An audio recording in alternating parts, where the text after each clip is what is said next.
গরু চুরির যন্ত্রণায় অতিষ্ঠ গ্রামের মানুষ। কৃষকরা রাত জেগে পাহারা দিয়েও রক্ষা করতে পারছে না তাদের গরু, তাই বাধ্য হয়ে ফাঁদ পেতে গরু চোরের জীবন কেড়ে নিল গ্রামের মানুষ। দর্শক, ঘটনাটি ঘটেছে কিশোরগঞ্জের পাকুন্দিয়ায়। খবর নিয়ে জানা গেছে, গরু চুরির অভিযোগে গণপিটুনিতে এক যুবক জীবন হারিয়েছে।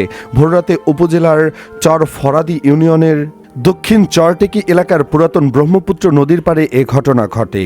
রমিজ উদ্দিন উপজেলার চর আলগি গ্রামের হজরত আলী মুন্সির ছেলে বলে জানা গেছে।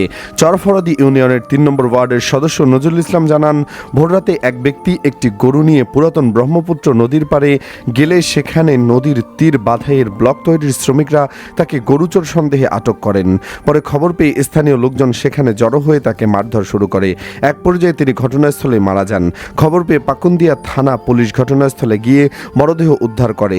পাকুন্দিয়া থানার ভারপ্রাপ্ত কর্মকর্তা ওসি এস.এম. আরিফুর রহমান জানান, মরদেহ উদ্ধার করে পাকুন্দিয়া উপজেলার স্বাস্থ্য কমপ্লেক্সে রাখা হয়েছে। গরুটি থানা হেফাজতে রয়েছে। এখনও পর্যন্ত গরুর মালিকের পরিচয় জানা যায়নি। এই ঘটনায় আইনগত ব্যবস্থা প্রক্রিয়াধীন। এদিকে পটুয়াখালীর বাউফলে গভীর রাতে এক কৃষকের গোয়ালঘর থেকে 4টি গরু চুরির ঘটনা ঘটেছে। এতে প্রায় 3.5 লাখ টাকার ক্ষতির মুখে পড়েছেন ভুক্তভোগী পরিবার। রাত আনুমানিক 12টার দিকে উপজেলার কালীশুরি ইউনিয়নের পাতিলাপাড়া গ্রামে শরীফ বাড়িতে এ ঘটনা ঘটে। ভুক্তভোগী বজলু শরীফ বলেন, কষ্ট করে কৃষি কাজ করে খেয়ে না খেয়ে গরুগুলো লালন পালন করেছি। আমি এখন সম্পূর্ণ নিঃস্ব হয়ে গেছি। এমন পরিণতি আমার জীবনে আসবে কখনো ভাবিনি।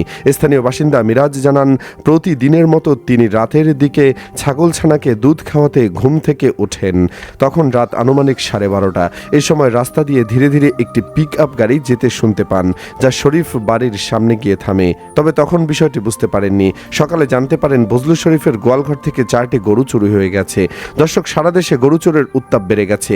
আপনার এলাকায় গরু চুরি হয় কিনা কমেন্টে জানিয়ে দেবেন। ভিডিওটি ভালো লাগলে লাইক দিন ও শেয়ার করুন।